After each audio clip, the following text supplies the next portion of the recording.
Yo guys, it's Deeg. Today we're going to deep dive into my wide receiver U rankings and how they've evolved over time. Starting with how they looked all the way back in the beginning of the Super Bowl era in 1966 to shorter, more recent time periods. Before we even dive in, I need to set expectations with how these rankings are put together and the methodology behind my rankings. As will be a theme with everything I do on this channel, my rankings are completely stat based in an effort to take my bias away from it 100%. Additionally, these rankings will be based off of NFL production for players from each university. I'm not factoring anything that these players did in college. This is all about how they perform when they reach the next level and have a more even playing field and competition. Here's a mini agenda of all the things we'll take a look at today. First, we'll start with who leads all time. So, how do things look from 1966 all the way to 2023? Then, a time lapse of my rankings from 1966 to present so you guys can see it. Who has all led at one point in time? Who were the big wide receiver producers in the early days of the NFL, all the way to now, etc. How does it look from 2000 to now? So, a little bit of shorter time period. Then, in the last 10 years, last 5 years, and then we'll take a look at what schools have produced the best single season receiving seasons in the history of the NFL. So this would be, for example, in the 2023 season, which schools' players had the most aggregate yards, but taking a look at the best seasons ever that any schools have had. And then what does the future look like? Let's look at the current landscape of wide receivers in the NFL and, which schools are producing the most and have more to come. You can see the timestamps for each of these 6 topics there, but I highly recommend watching all of it because I promise there will be at least one surprising piece for each one.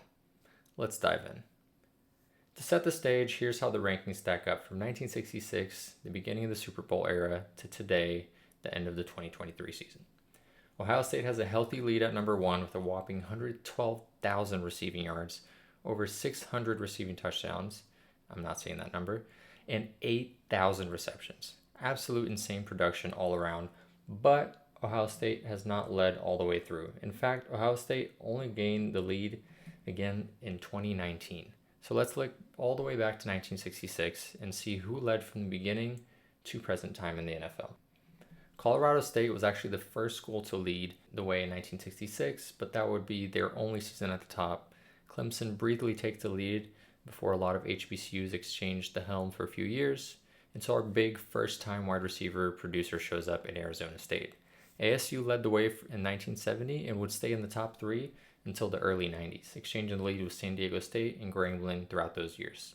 In the mid-80s, you can see Stanford makes a big jump and joins the party, eventually even taking the lead in 1992, and they would hold that all the way into 1997 until Miami joins in with Michael Irving and company and takes the lead in 1998.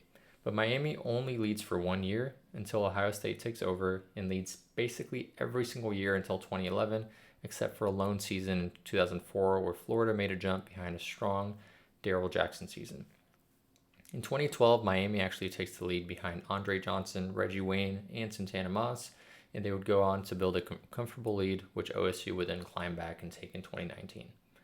Ohio State leads the way through not just quality, with Chris Carter, Joey Galloway, Terry Glenn, Jeff Graham, Michael Thomas, Santonio Holmes, Chris Olave, Garrett Wilson, etc., etc., etc., but also quantity. So from 1966 to now, Ohio State has had 43 total wide receivers with NFL receiving yards.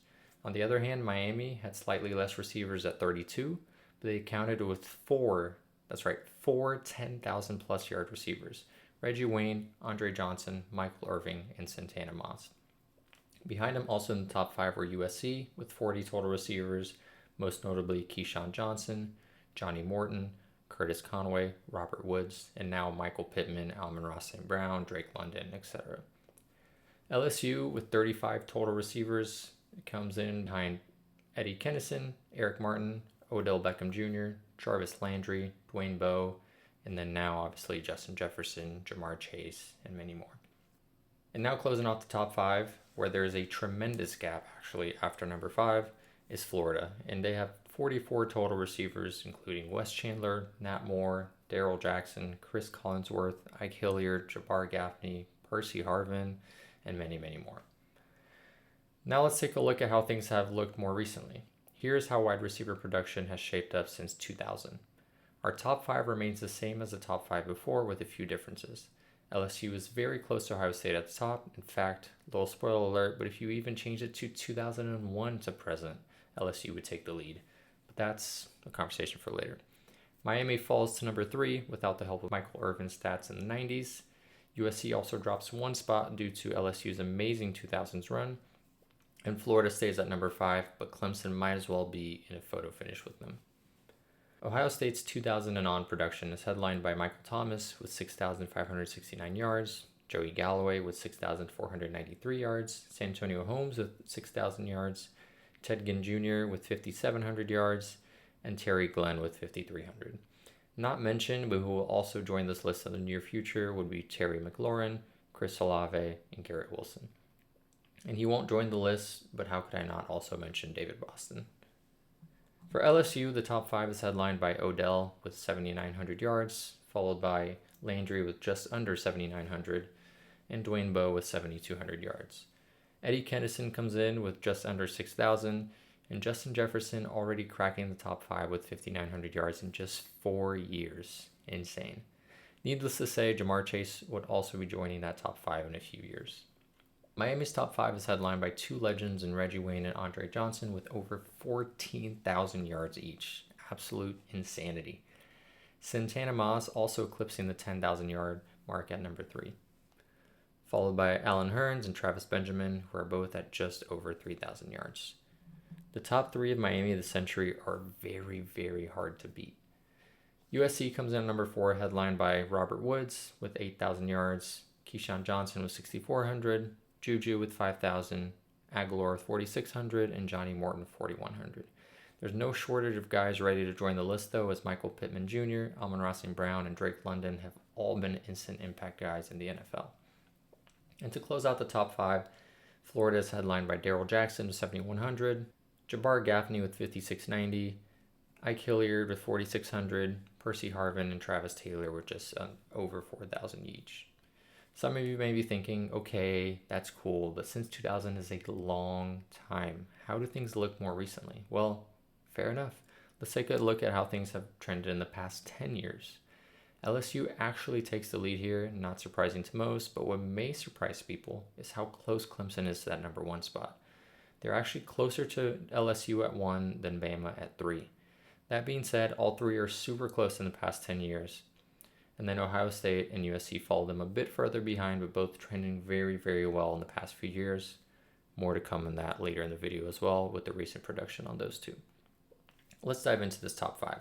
So LSU leads the way with Odell Beckham, Landry, and Jefferson, all pretty much at the same values as you saw in that since 2000 top 5. Then comes in Jamar Chase with 3,700, and DJ Chark barely beats out Brandon LaFell for the 5th spot. You also have Russell Gage, Ruben Randall, and others that contribute to this number 1 position. At number 2 comes in Clemson, and you quickly see why they're so close to Florida in the since 2000 ranks. Behind DeAndre Hopkins, 11,500 yards in the past decade, even more in his career. Sammy Watkins with 5,300, Mike Williams at nearly 5,000, T. Higgins with some quick impact already with almost 3,700, and then Adam Humphries barely beats out Renfro with 3,300 yards.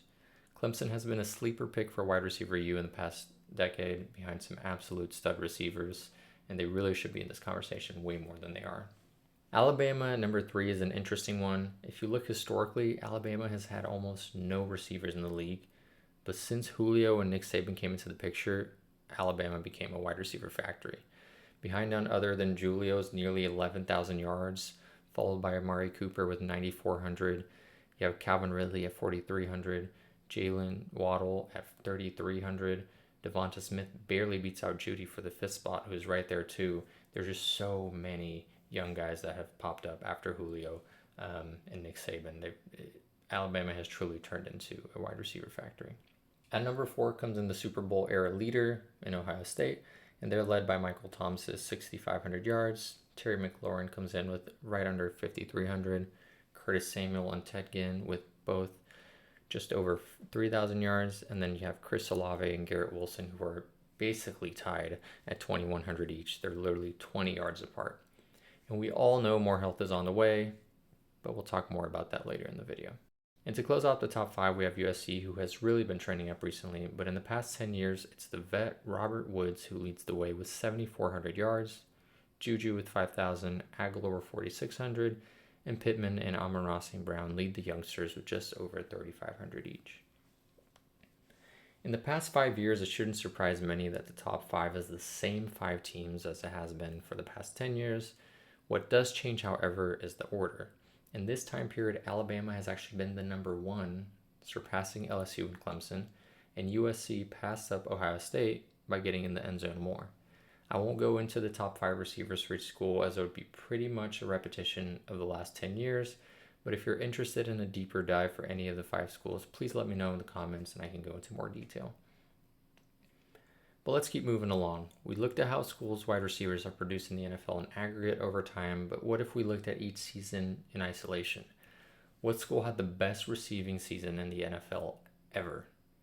Here are my top all-time seasons, and as you can see, the top 2 seasons are almost a tie between 2023 USC and 2021 LSU. I want to reiterate, this is not what 2021 LSU did in college or 2023 USC did in college. It's what the receivers from those 2 schools did in the 2021 and 2023 NFL seasons. If you ask me personally, I'll say 2021 LSU players had the best receiving year ever in the history of the NFL, having almost the same amount of yards and the most touchdowns ever in a season, with 80 less receptions than the USC receivers did in 2023. My formula does value receptions, so it helps USC barely edge out LSU, but I'll leave it up to you guys and who you guys think had the best season all time. Some more interesting facts from this data. The highest receiving yard season ever belongs to 1995 Miami behind Michael Irving, Brett Perriman, Brian Blades, Kevin Williams, Horace Copeland, and a few others. They combined for a record-breaking 5,798 yards. The next 3 highest receiving seasons all came in 2023 by Alabama, USC, and Ohio State. So you guys can see where things are trending with 17-game seasons and a lot of wide receiver talent coming into the league from the same few schools.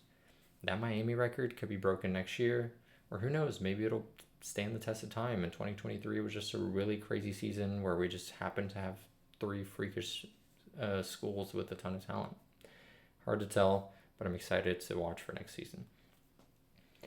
LSU's 2021 season, as I mentioned, broke the touchdown record with 38, barely edging out the 37 yards from Ohio State in 95, and Ohio State in 96 actually comes in third as well with 34, which ties Clemson's 2018 effort. Which of those records or seasons impresses you the most? Let me know in the comments below. To close out my first video here on YouTube, let's have a quick chat about where the wide receiver rankings are trending for the future. When it comes to all-time, or at least Super Bowl era, no one will be getting close to Ohio State for quite some time. As of all the teams who have been putting up similar production in the last 5 to 10 years, the closest are USC and LSU, and they're about 20,000 yards and over 100 touchdowns behind. It's a lot of production to make up. As for the last 10 to 5 years, there should be a lot of movement. Clemson will naturally drop as DeAndre Hopkins gets older, Sammy Watkins has already slowed down, and it's a lot for Higgins and Renfrow to try to carry. Alabama will give LSU a real run for their money for first place in the last 10 years and should stay in the top for the last 5 years as well. However, Ohio State and USC are closing the gap on both Alabama and LSU. Both schools have no shortage of young talent, and they keep adding more. For USC, you have Pittman, London, Addison, St. Brown. They're all producing well. And then you also have Brendan Rice and Taj Washington on the way. For Ohio State, you have Olave, Wilson as 2 of the best young wide receivers in the league today. And then you have McLaurin, who still has a lot of gas left in him. Marvin Harrison Jr. has just joined the party. And hey, Igbuka and company will also be on the way in the coming years. But of course, LSU and Alabama are also replenishing their wide receiver corps as well, with Neighbors and Brian Thomas Jr. both going in the first round this past year.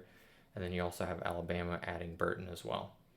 So who do y'all think will come out on top this season? I can't say for sure, but I will say as a spectator and football fan, I'm really excited to watch it. Let me know your thoughts on the wide receiver U landscape, the video format, and any feedback you're willing to give me, as it is my first video here on YouTube. And if you made it this far, I really appreciate you watching and hope you'll consider subscribing for more in-depth analysis on position rankings, school production deep dives, and much more stat-based analysis. Thank you, and I'll catch you on the next one.